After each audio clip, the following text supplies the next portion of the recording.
listening to the Becoming More Me podcast with me, Teresa Lear Levine. You're already enough. But if you're anything like me, you thrive when you're stretching and developing yourself, creating more of the person you feel called to be. This podcast is here to inspire and support you. Let's release the negative, reinforce the positive, and elevate our vibe together as we tap into our limitless potential to transform and grow.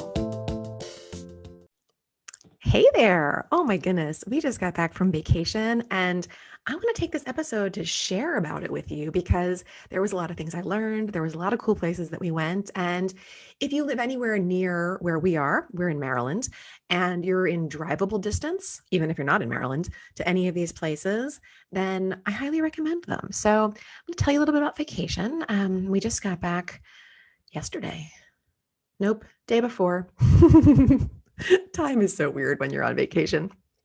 Anyway, I'll start at the beginning. So vacation preparation for me is like a very real process. And, gone are the days when it used to just be me and I could throw stuff in a bag at the last minute and head out the door with 4 kids. And, my husband and the dog to get taken care of. Vacation prep is something that I start usually at least a week before the vacation.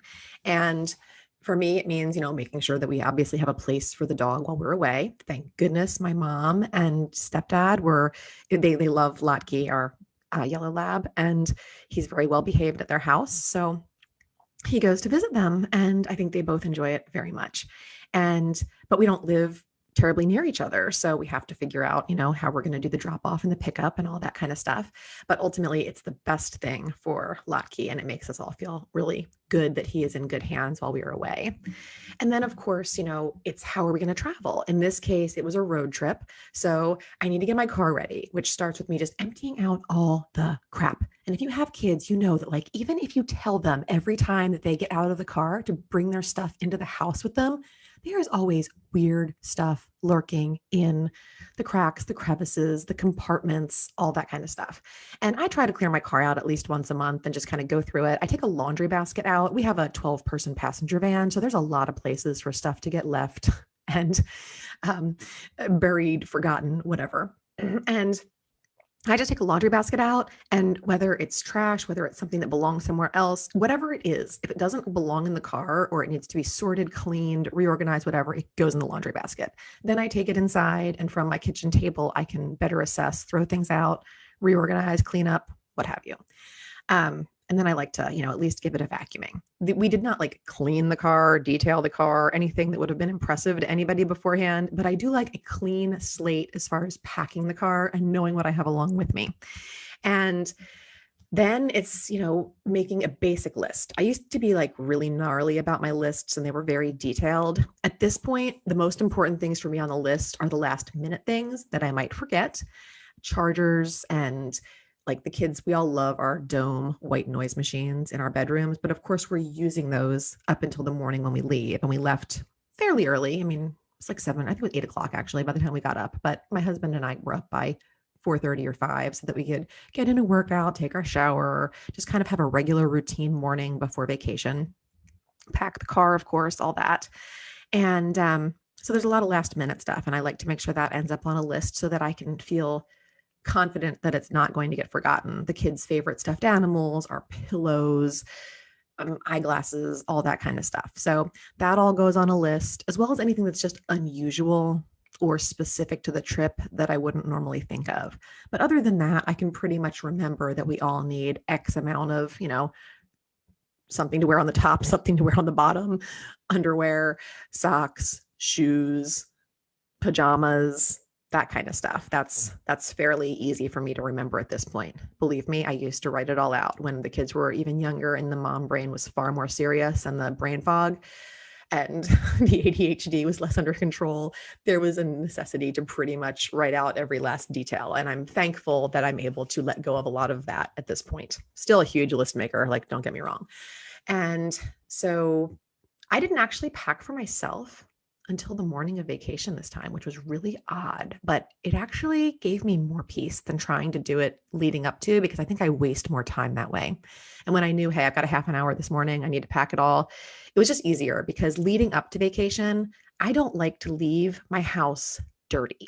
I don't like to come home to a dirty house. I don't like to come home to unfinished chores or yucky stuff waiting for me, especially knowing that we were coming home on a Friday with a weekend ahead of us to still, get reorganized and acclimated and back to life. And I wanted that to also be enjoyable and not just heading into a quagmire of crazy crap that needed to be finished.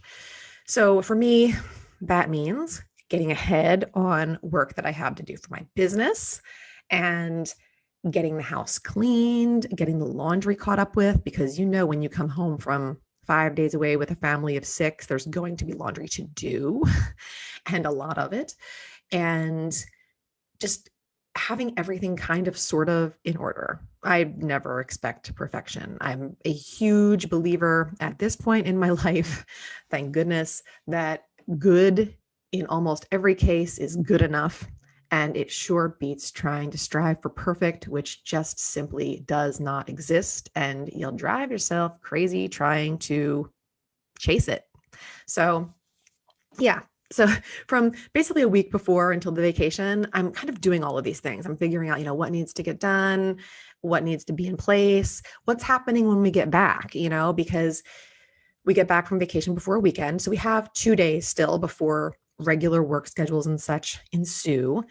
But the kids are also starting a brand new camp the Monday after we come home. And there was actually like videos I needed to watch to prepare for that. And I needed to figure out, what are they going to take for their camp lunches and what supplies do they need to take with them? Do I need to order anything? All those kind of things. So thinking ahead before I go on vacation allows me to enjoy it more and be more in the moment, because you guys know already, I wouldn't say I'm a workaholic. I love my work. So even on vacation, I take my laptop. And if I'm up early in the morning, guess what? I'm going to get up and I'm going to enjoy doing some work. But I didn't want to have anything that was pressing to do. I very much enjoy my morning routine, and I do try to keep some of that during vacation. Now, I knew that this vacation, I've tried in the past to pack my workout clothes and everything else, but I tell you what, those hotel room doors, even a ninja like myself that can pretty much silently get out of a bed, get out from underneath of a child if I have to, navigate in the dark until I can close doors and seal light from coming out under doors and just do everything so very quietly within the bathroom. I'm even known to I take all of my like supplements to mix like my shakes and take supplements and all that kind of stuff in the morning. I set all of that up in the hotel bathroom the night before so that I can be like a mix master and take and do all the things in the morning in the bathroom.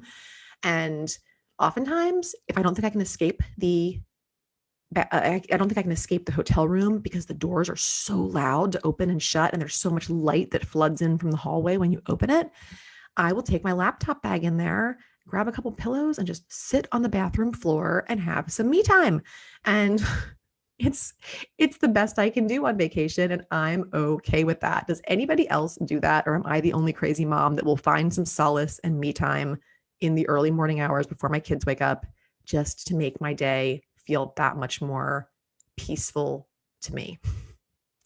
It really does. Being able to get up and just to hydrate, to take my supplements, to just listen to an audio book or check, on what's going on with my businesses or what my assistants need while in my absence, or just catch up on something.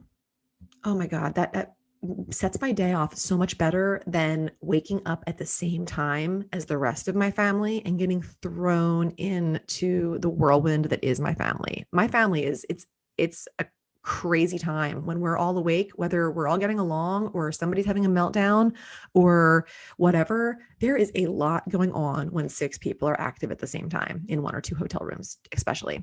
And we got 2 hotel rooms throughout the vacation, and it would have been lovely if all 4 kids wanted to sleep, get along, and exist in one of them so that my husband and I could have had any alone time on the vacation, but that's not the way it was intended to be.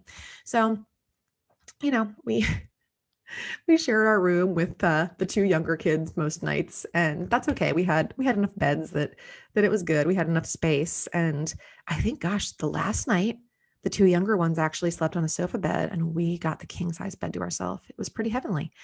But we started off vacation Monday morning, and I did feel really well prepared and very peaceful heading into it.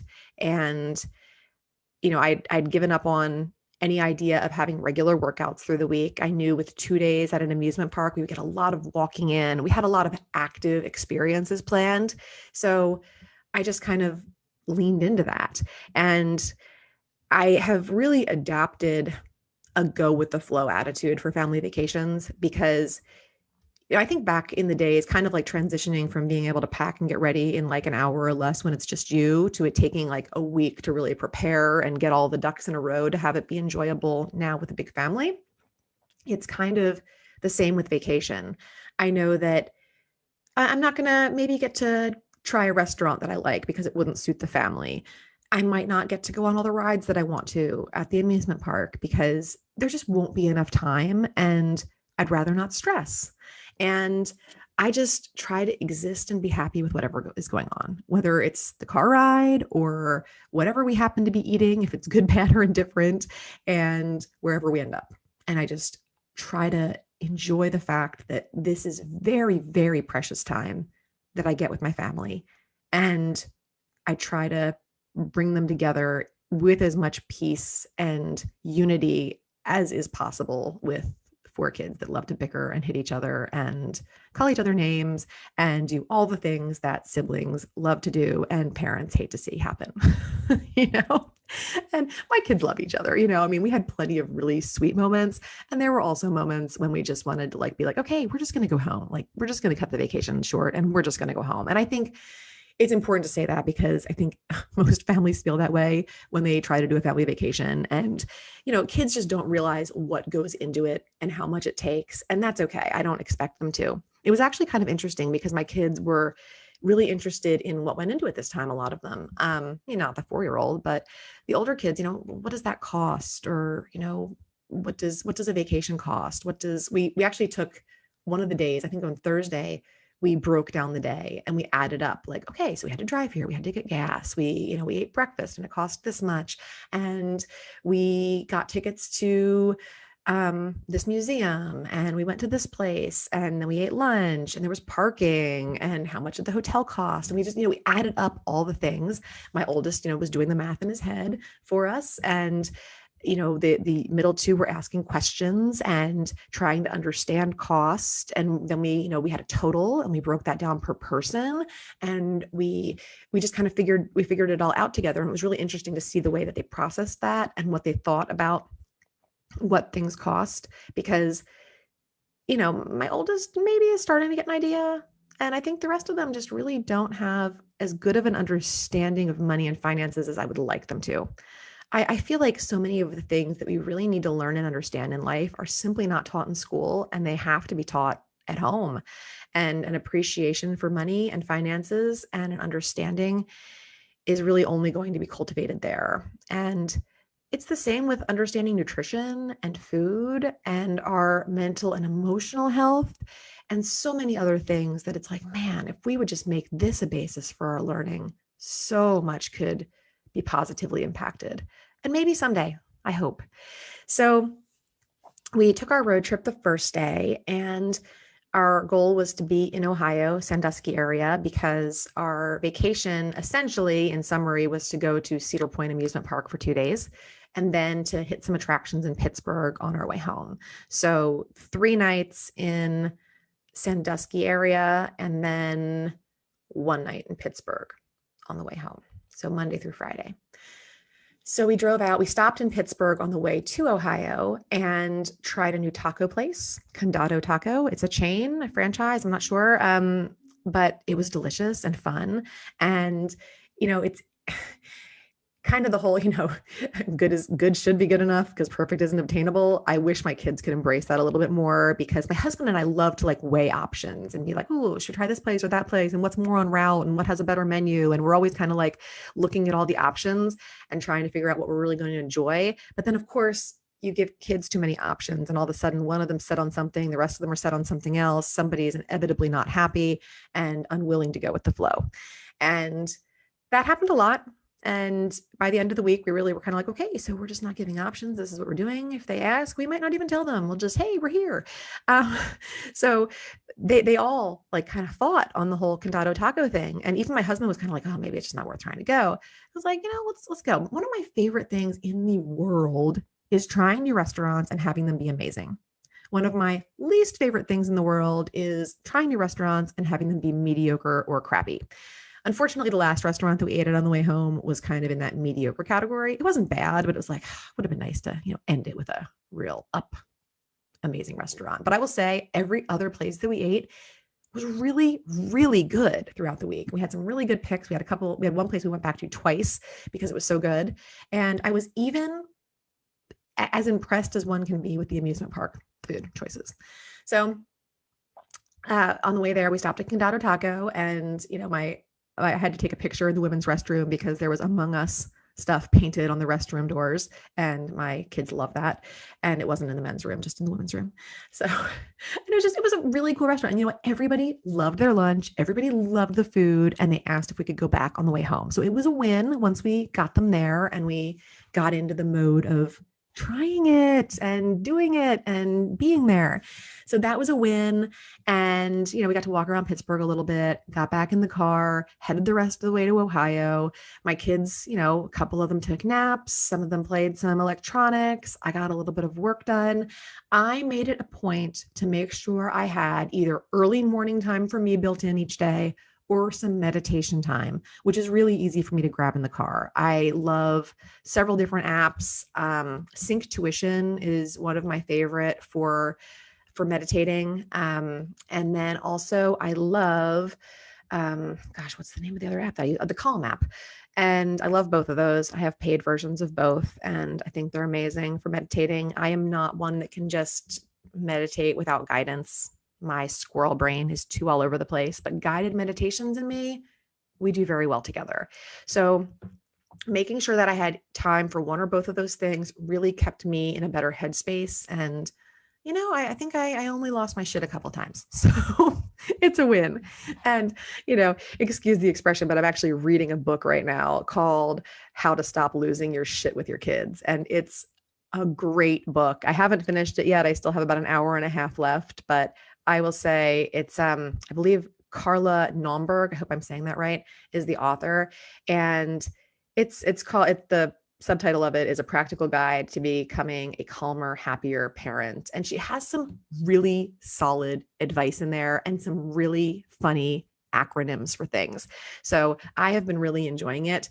A lot of times I read parenting books and I'm either like, it's just not my thing, or it's so basic that I'm like, yeah, well, okay. But she's so relatable, down to earth, and also has some really wise advice to give in that book. So, in the fact that I was reading that book, and those of you that have followed any of my like Audible junkie kind of stuff that I've done over the years, I always make it a point to listen to pretty much everything, to listen to audiobooks on areas that are important for my focus at that time. And so parenting, I've definitely felt like a little off my game. It's summertime. It's kind of always the case because we're all here all the time for the most part. And the routine is a little bit lacking and it gets me a little cuckoo. So I'm more prone to losing it during this time than others when there's a little bit more built-in routine. Now, crazy scheduled days can do the same thing. So I'm not saying that like the school year is exempt. There's new opportunities to lose my shit then. But knowing that this is a time of year when that can be a little bit more, I can be a little bit more susceptible, reading a parenting book every day is something that I make a priority. And I've always said at least 10 to 15 minutes of something like that. And then I always try to be reading something on marriage, relationships, and financial health and wellness as well, before I dive into other business related stuff or things that I'm just really like geeking out to read. So I was reading that, and we continued our way to Ohio. We got checked into our hotel room, and then we sought out some dinner. So we went to a local restaurant. We checked out some, some reviews and some recommendations from the hotel and some other stuff. And we ended up at, I don't want to get this one wrong. What was the name of it? Here we go. I'm looking at it. Berardi's Family Kitchen in Sandusky. It was amazing. And apparently they were the suppliers of the French fries for Cedar Point for many years, but for the last, I don't know, 40 or 50 years, it's been somebody else, but their French fries were out of this world awesome. I actually had a salad there that had French fries on top of it, which I was like, this is genius. Why do more places not do this? Apparently it's an Ohio thing because I saw it on the menu somewhere in PA on the way home too. And it said it was an Ohio tradition, but their French fries were so good. Now, I will say we had French fries at one of the stands at Cedar Point when we first got there. I don't know which one because they had different varieties of French fries throughout the park. But the first place that we had French fries had ones that were similar, but not as good as Berardi's. But highly recommend. We went back to Berardi's for breakfast another morning. I think it was Thursday morning before we left, and had breakfast there, and it was equally amazing. They just had such a good range of things on their menu. Everything was made there from scratch. They had healthy options, unhealthy options, and everything in between. And the service was really good. The atmosphere was nice, and it was thoroughly enjoyable for our entire family. The kids loved it. Parents loved it. We all had a good time. And that for me makes for such a great experience. So that's what we did Monday evening, got settled into the hotel room, had our night's sleep. And then our goal was to kind of, get up and at 'em, have breakfast at the hotel in the morning and get to the park when it opened at 10. And we were a little bit later. I can't remember if it was Tuesday morning or Wednesday morning was when Jeff Bezos' space shuttle thing had its launch. So we were a little bit interested in watching that, and it got us out a little later than we had planned on, but that's okay. We did sunscreen in the room while we while we watched that, which, I mean, it's fascinating. I watched Richard Branson's a couple weeks ago too, and I think it's just so cool. So we watched that. We headed to the park, and we, got our first experience at Cedar Point. And I really can't say enough good things about that park. It is so well maintained. It is so clean. The rides are well maintained. The atmosphere is nice. I didn't feel crowded. We had originally made a reservation to go because things were still a little bit more restricted than they are now when we decided we were going to go a couple months ago and plan the vacation. So we were fully expecting that we would have to wear masks and that it was going to be a little bit less people in the park. And, it would have been nice if the lines had been a little shorter, especially for some of those roller coasters, but it is what it is. And that's just kind of theme park life. So the park was beautiful, and I believe Cedar Point has the most rides of any amusement park in the world. They have like 70 or more. And because I know Disney is considered a theme park, not an amusement park. So there's a little bit of a difference there. But the rides were great. And there was something for every one of us. My husband and I have very much learned to divide and conquer when we go on these kind of trips because, we unfortunately did not get to ride a single roller coaster together, which is a bummer because we are very much roller coaster people. And if you know anything about Cedar Point, it's like the roller coaster capital of the world. They have a ton of roller coasters and stuff like I've never been on before. So some of the tallest and fastest in the world are there. And some stuff that was very different from anything that I've ever gone on. So there was great stuff for my 7-year-old that he was willing to go on. There was awesome stuff for my 4-year-old. And then for the rest of us, there was everything. So I noticed myself going into some tapping. I was trying to discreetly tap on a couple of them. We waited for, it was Millennium Force, and that one is really, really tall. And it basically starts with an incline, and then there's just a whole lot of craziness from there on out. And the initial incline really kind of spooked me.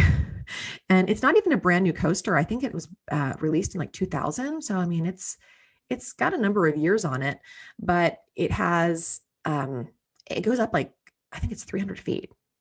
Yeah. I'm like looking at the facts on it tallest roller coaster and the first to top 300 feet when it opened in 2000. There are plenty of taller ones now, but that first incline is daunting to say the least. And I was kind of like, and I was like, not really sure how the drop was going to be either, because it almost kind of inverts and it drops really quick. So I found myself using they call it the sore spot on your chest, which is, I mean, it's literally the sore spot. If you were to put your hand on your heart, like you were going to do the Pledge of Allegiance, and then reach your fingertips forward. And for those of you that are watching me on the video instead of listening to the podcast, you can see. And then you kind of dig in there. So it would have been kind of weird and obvious for me. I found myself first tapping the side of my hand like I do for a setup. And my 16-year-old caught me and he's like, "Oh my God, Mom, you're tapping." I was like, yeah, I need to kind of reduce the stress here a little bit so that I can enjoy this more, because I could feel myself getting anxious. And I wanted to see how well this process could work in that. So to be less obvious, I started to just rub the sore spot. And, kind of, even though I am really anxious about this incline and this roller coaster, I love, accept, and forgive myself. Even though I feel a lot of anxiety welling up in my body, I know this is going to be so much fun and I cannot wait for this experience with my boys. And I just, I kind of mentally tapped through and did things as least obvious as possible. And it really did make a difference. And I enjoyed it. I knew I was going to enjoy it. It was just so much nerves. I rode next to my 11-year-old and his just expressions and love of the roller coasters just make me so excited. He said to me, he goes, we're going to get on that incline. We're really going to regret doing this until we're really doing it. And then we're going to love it. And I was like, yeah, exactly. We just have to get through the fear part and we're just going to love it. And we were whipping through all of the, the hills and everything else that was amazing about it. And I hear him screaming from beside me, "I regret nothing." And that was one of my favorite parts of the entire trip, I think, just hearing him scream, "I regret nothing," as we whipped around on it. And I was like, yeah, me too, buddy. I regret nothing. This is amazing. And, we waited upwards of 2 hours for that one. And also for, gosh, what was the other one? Maverick was a really long wait too. But I think Maverick was my favorite coaster there. It had like 2 launches during it where you went like 0 to 70 in 70 something in under 3 seconds. And then like you went through a bunch of stuff and then it kind of slowed down and it launched you again, which was just so cool. And then of course, my 11-year-old loved Top Thrill Dragster, which is literally just a launch of, you go up to 120 in like no time. It might be 3 seconds, but it's no time. It's pretty much like you're 0 to 120. And then you go straight up, over, straight down, and then wind back around and you're done. It's like a 17-second ride or whatever, but it's insane. And you go up several hundred feet and then, straight up, straight down. So cool. That was the last thing I rode on our second day. And luckily we got to use their whole parent swap system. If you're a family going to a park and you're going to have to divide and conquer because different kids, different heights, different things they enjoy, different things they're afraid of, all that kind of stuff, always ask about the whole parent swap thing. Theirs was just literally a piece of paper that you gave when you got off the ride, and then the other parent could come back with one child. In some cases, we got lucky and they let us bring more, but in most cases, it was just one child to do the ride themselves and get to experience it with one of their kids. So my 11-year-old loved Top Thrill Dragster. So I think he ended up going on it 3 times by the time all was said and done. So that was a lot considering it's a decent wait. But with the parent swap, I got to go on it with him last, and we got to choose where we wanted to ride on it and everything else. And that was a great experience too, because he just gets so excited. And that was his favorite. He just thought it was so amazing. But, he also would get anxious about it like me. And we were both kind of sitting there like, oh my gosh, we're going to regret this. And then we just totally enjoyed it. And I love all the pictures too that they take on those roller coasters, and you get to just see how you were really feeling in the expressions on your face, and the joy and all of that too. So I'm always grateful for those after we get off the coaster and we get to look at them. So we loved it. And, my little guy they have Camp Snoopy there, and they have a petting zoo, and we did meal plans there, so we couldn't eat at all the restaurants, but it really just made things easy. And we just kind of noshed throughout the day instead of like sitting down and having huge meals throughout the day. We just ate a little here and ate a little there, and did the drink passes and stuff too, because you're thirsty all day long there. Our first day was super hot. Like we were all kind of wanting to go home at midday in the heat. We didn't, but it definitely, that was, heat's a trigger for me. I don't like being hot. It makes me dizzy. It makes me lightheaded more so than usual. And my feet swell and I'm just not comfortable in the heat. And I recognize that. And I try to do everything that I can to minimize that and to be self-aware. I made sure that I bought a pair of Tevas, the like Velcro sandals that are adjustable for this trip. I used to wear them back in the day and I love them. I'm like, oh, why don't I have a pair? But those were perfect because I knew that it would be optimal probably to wear closed toe sneakers throughout the trip, but I pretty much wore my Tevas the whole time. I had my sneakers on to begin with. I think I switched into them 2 hours after being in the park, wore the Tevas for the rest of our time in the park, and my feet were so much happier and cooler and able to just, swell to their heart's desire if they wanted to without me being bothered by it. And the second day in the park was like in the 70s, and I actually wore a sweatshirt for the whole morning. It was like cool and breezy. It was delightful, overcast. It was great. So we had our share of different types of weather, and the full moon was approaching this week. It didn't get full until we got home on Friday, but Wednesday night when we left the park, I think I got a really cool picture of it, like within one of the loops of the roller coasters rising. And it was so pink and beautiful each night that it rose. Every night that we were there, the sunsets were gorgeous on the lake. We were right there on Lake Erie. If you guys don't know where Cedar Point is, it's in Sandusky, Ohio, and it's on Lake Erie. And gorgeous area. We went to Jackson Pier the first night that we were there and walked around. They have these really cool swings that you can swing on right there overlooking the lake. And we could actually see Cedar Point Amusement Park from there across the lake, which was really neat because we hadn't been there yet. And getting to kind of see the view of it and all the silhouettes of the roller coasters and stuff before we went was exciting. And we walked around. We actually got some good family pictures down at Jackson Pier. A stranger was sweet enough to take some pictures, and she had a good eye behind that camera. So that was a nice experience too. I think we ate ice cream at every place that we passed that was decent too. My husband is a huge ice cream fanatic. I mean, we all like it, but he will find the ice cream places without a doubt anytime that we are anywhere that has good ice cream.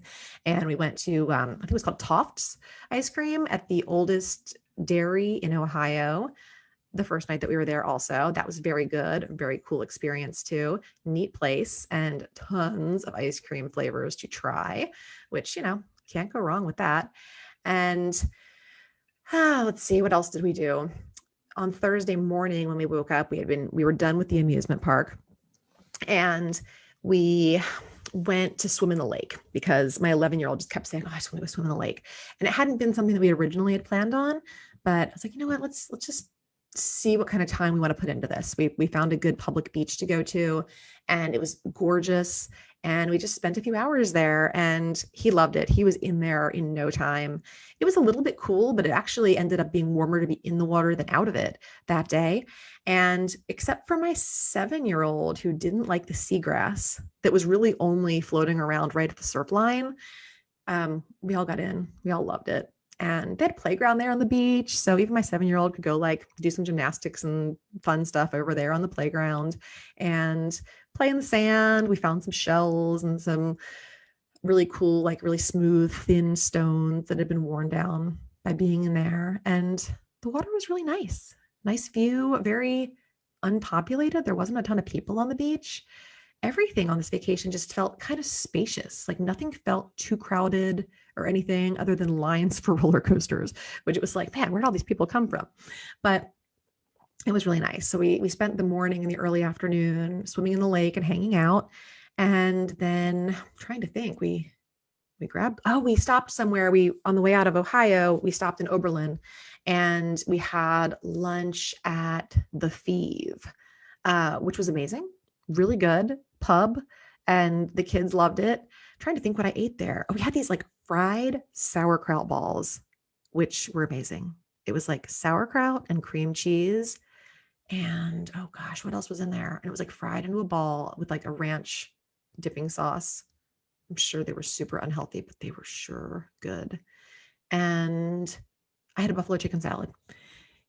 I'm trying to think. My hubby had a good burger.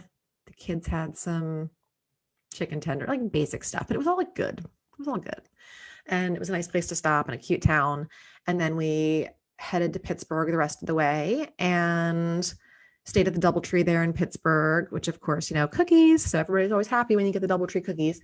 And we got all checked in there. And then we went to ride on the Biscayne incline, which was actually not the intended incline. My husband remembered going on the incline, and I've been on it a long time ago. He remembered going, and then there was an ice cream place right at the top. Well, that was the other incline, and the Mont something or another incline is closer to the ice cream place. But we went on the Biscayne incline, which is great. But then when we got to the top and we're like, where's the ice cream place? We had to Google it, and it was like, I don't know, 3/4 of a mile walk, which was no big deal. A lot of hills though, because you've just gone up the incline, and there's a lot of hills even at the top of the incline, but beautiful views. And I was glad to have the walk because we'd been in the car most of the day and it was a less active day. So having a couple miles to walk in the evening when the sun wasn't too hot and have ice cream as a reward there in the middle was pretty perfect. And then Friday, I got up a few hours before everybody else, which was lovely. I had a few hours to just kind of like get my ducks in a row, get my head on straight, get ready to enjoy the last day together, which was important because the kids were kind of like getting to each other by then. And it was good that I had some peace within to handle all that. And we got up, we had a little bit of breakfast. We stopped at, oh gosh, what was it? A place called Pigeon and got bagels. That was good. And then we went to the Carnegie Science Center, or as my 7-year-old kept calling it, the Carnegie Science Center, and did that. We were originally going to do the Pittsburgh Zoo, but we kind of made a last minute switch, which I think was very good, to do an indoor activity instead because it was hot on Friday. And I think we would have been kind of miserable and I would have been kind of triggered in the heat at the zoo on Friday. So the Science Center was awesome. My oldest has taken an interest in doing robotics this year at school. So they had a really awesome floor on robotics and they had great stuff on the human body. We saw a live chemistry show that we kind of geeked out on. We got to tour the submarine that they have there. Very cool. Took lots of pictures. They had this human yo-yo thing that I loved. And literally like it pulled you up and down and you were like the yo-yo at the bottom. You didn't spin around like a yo-yo, but you kind of grabbed this T-bar and then you kind of yank it down and then it would pull you up and your feet would leave the ground. And I mean, you could go up to like, I don't know, it seemed like 5 or 10 feet in the air. It would stop you. It wouldn't let you pull all the way up. There was like a bar to kind of keep you from going too far, I guess, so that if you fell, you wouldn't get hurt. There was padded like mats to fall on if you fell, but that was fun. Just going up and down and up and down and up and down. And what else? They had a lot of cool stuff there. So we all enjoyed it. It was another one of those things where it was like there was something for everybody. Everybody was happy. And that's kind of how the whole vacation was, which is part of the reason I wanted to share it for other families. Because for those of you that don't know, we have a 4-year-old, a 7-year-old, an 11-year-old, and a 16-year-old. And, 2 parents that want to have fun too. And trying to find vacations that accommodate everybody and keep everybody happy when there's so many differences in what people are capable of doing and what people want to do is not always easy. And I felt like this vacation really checked all the boxes and that everybody had a really good time and felt like the things that they wanted to do were honored and that we made good memories. So we made our way back home Friday. We didn't leave the Science Center until 4 something. I don't know. We didn't get home until like 10 on Friday night, but that's okay. We stopped for dinner. I'm not even going to mention where. It was not mentionable, but we stopped and had dinner on the way home. And luckily we didn't have too much traffic for a summer Friday, the way that we were traveling. And it was just good to be home. And we got pretty much everything in and unpacked and settled. We all didn't get to bed until close to midnight, but that's all right. We were already kind of used to a weird schedule for the week. And it was just nice to wake up in our own beds on Saturday, be home and spend the day just getting reintegrated back in the swing of things, doing the things that needed doing and getting prepared for the new week. So, that was our vacation. And if you have any questions about things or need recommendations, if you're planning a Pittsburgh or Ohio, Sandusky area vacation, I'd be more than happy to answer any questions you might have if you want to reach out. And now it's just, it's a matter of getting ready for the week, getting back to my private sessions with my EFT clients and some other stuff that I have going on. When this releases, I actually will have an upcoming free seminar that I'm doing. I'm starting to do some really cool free, they're called doing days, where I will be working with other female entrepreneurs that are interested in attending on different behind the scenes areas of our businesses that people ask me about all the time. So it kind of just seemed natural to get into doing this. But on August 12th at 11 a.m. Eastern Standard Time, I'm going to be doing one on social media. It's called Set and Forget Social, all about ways that you can basically, do your social media priorities in advance and be able to schedule them and have a lot more time in your day when you do that. And it's what I like about these workshops that I'm going to be doing is that we actually get the stuff done during them. It's not like I'm going to give you some information and you're going to be set out on your own to figure it out. We're going to do it together and you're going to leave with a finished product. And I'm doing these about every other week right now. So if you are a female entrepreneur and you're interested in learning more about, I don't know, like video marketing, social selling, who to hire, taking care of your mindset, figuring out, what your next offer is going to be for your business, I'm covering all of these different areas in upcoming workshops. And I would love to have you there and brainstorm, collaborate, network, do it together. It's going to be fun. And again, they're totally free, no strings. They're about an hour and a half. And you're going to leave with the thing done, which to me is more valuable than anything else because I procrastinate on all these things myself, but I've found ways that really work to get them done. And that's what I share. So that's coming up. And what else? I don't know. I'm just excited to get into the week, see how the kids enjoy this new camp they're going to go to this week and what unfolds for the rest of our summer. We still have over a month left, which is awesome. And I'm just thrilled that our vacation was a success. Everybody had a good time and they're already talking about when can we go back to Cedar Point? And we definitely want to because there's a lot of rides we did not get to go on, even in 2 full days there, just because we were not too stressed about making sure everything happened. We were taking time and enjoying ourselves. And that was more important than, riding those extra few rides that would have been nice to get on. So we'll hopefully go back in a couple of years and do it again. And it'll be a totally different experience then because it always is as the kids grow and change and like new things and try new things. And I'm really excited for that. So thanks again for listening and have a wonderful, wonderful day. Thanks so much for listening. If you loved this episode, please share it with a friend or post on social media and tag me so I can personally connect and thank you. Until next time, keep taking bold and brave action steps towards becoming more of who you want to be in this world. You are capable, you are worthy, and you are enough. Keep shining your light.